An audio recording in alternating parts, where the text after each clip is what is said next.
Hi everyone, मेरा नाम दीप्ति है। Welcome to learn English with Dipti. आज हम इडियम्स के बारे में देखते हैं। इडियम क्या है? इडियम वो एक ऐसी एक्सप्रेशन या फ्रेज है जिसका मतलब उसके वर्ड्स के मतलब से बहुत अलग है।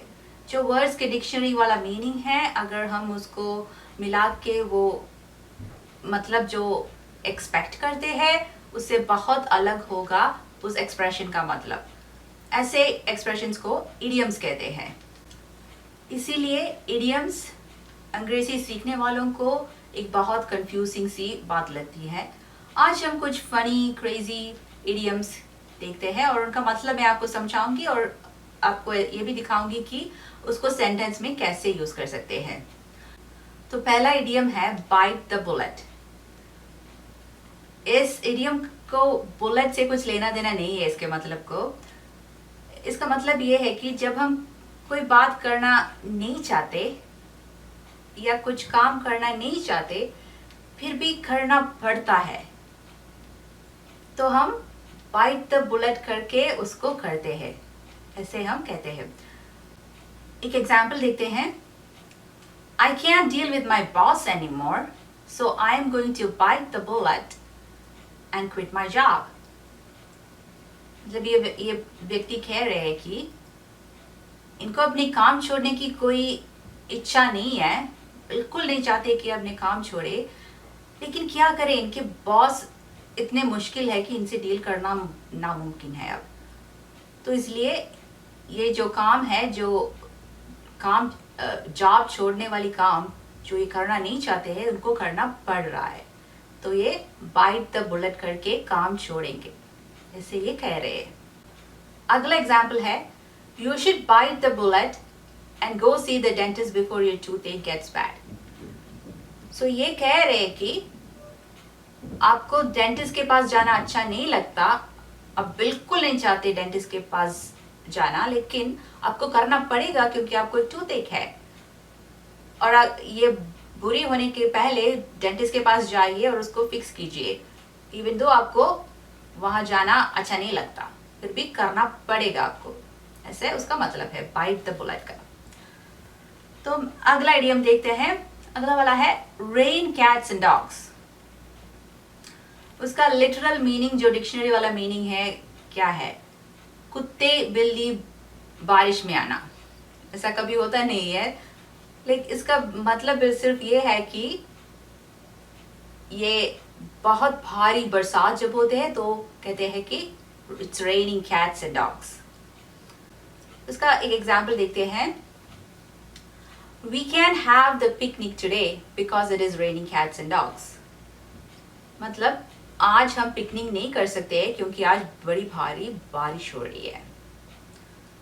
अगला एग्जाम्पल है It's been raining cats and dogs all day. मतलब It's been raining heavily all day. ये सेम है उसका मतलब पूरे दिन बड़ी भारी बरसात हो रही। अगला इडियम है kick the bucket. इसको बकेट से कुछ लेना देना नहीं है। इस इडियम का मतलब बस इतना है कि मर जाना। I am going to kick the bucket मतलब मैं मर रहा हूँ। तो कुछ लोगों का कहना है कि ये इडियम का ओरिजिन ऐसा है कि जब लोग सुसाइड करते हैं तो लोग ज़्यादातर बकेट के ऊपर खड़े होके नूज़ अपने गले में लगाते हैं, उसके बाद वो बकेट को लात मार के गिराते हैं और उनकी मौत हो जाती है। तो इसलिए किक द बकेट, बकेट को लात मारना, ये है उसका मतलब। तो ये इसलिए ये टर्म यूज करता है नहीं, मुझे पता नहीं है, लेकिन मुझे लगा कि एक इंटरेस्टिंग इंफॉर्मेशन है। आपने कभी बकेट लिस्ट के बारे में सुना है?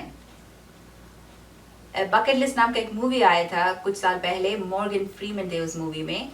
उस मूवी की स्टोरी ये है कि कुछ ओल्ड मैन वे एक ट्रिप पे जाते हैं और उस ट्रिप का पर्पस ये है कि इन सब लोगों को अपने कुछ काम करने हैं, मरने से पहले इनको कुछ थिंग्स करने हैं जो उन्होंने एक लिस्ट बनाया, मरने से पहले करने वाले लिस्ट, उसको बकेट लिस्ट कहते हैं। मतलब मरने से पहले या किक द बकेट करने से पहले, इसको इसलिए इस लिस्ट को बकेट लिस्ट कहते हैं। तो अब हम देखते हैं बकेट, किक द बकेट को कैसे सेंटेंस में यूज किया जा सकता है। पहला एग्जाम्पल है, will you Mary someone else after I kick the bucket. तो एक शादीशुदा कपल एक दूसरे से पूछ सकते हैं, अगर मैं मर जाऊं तो आप किसी और से शादी करेंगे क्या? ये मतलब है उसका। अगला एग्जाम्पल है, since you love my necklace so much you can have it after I kick the bucket. मतलब तुम्हें मेरी नेकलेस इतनी पसंद है तो मेरे मौत के बाद तुम ले लेना उसको, ये मतलब है। तो किक द बकेट ये हम ज्यादातर सीरियसली नहीं बोलते, थोड़ी सी लाइटली बोलते हैं किक द बकेट को। डेथ को हम जब रेफर करते हैं थोड़ी सी lightly, kind of funny way में, तब हम किक द बकेट कहते हैं। सीरियसली ज्यादातर इस टर्म का यूज नहीं किया जाता।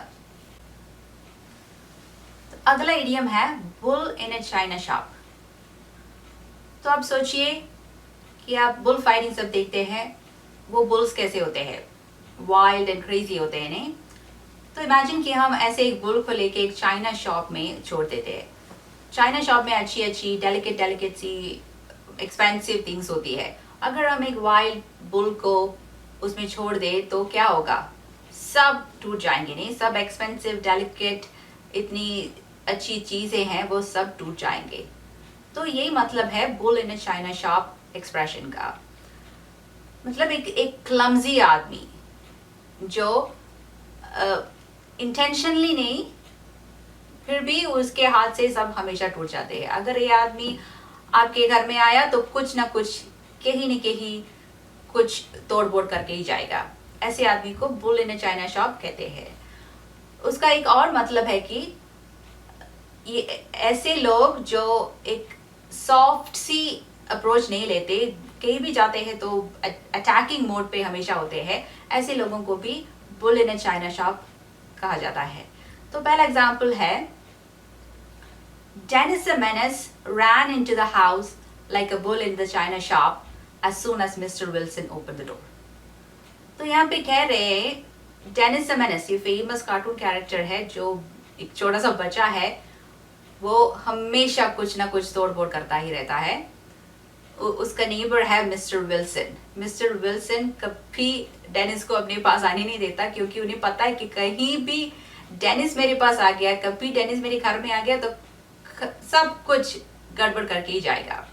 ऐसे ही होता है हमेशा वो बच्चा, बट वो ऐसा चाहता नहीं है, वो ऐसा करना नहीं चाहता है, फिर भी उससे हमेशा हो जाती है। डेनिस हमेशा मिस्टर विल्सन को हेल्प करना चाहता है, लेकिन हमेशा उसके हाथ से गड़बड़ ही होती है।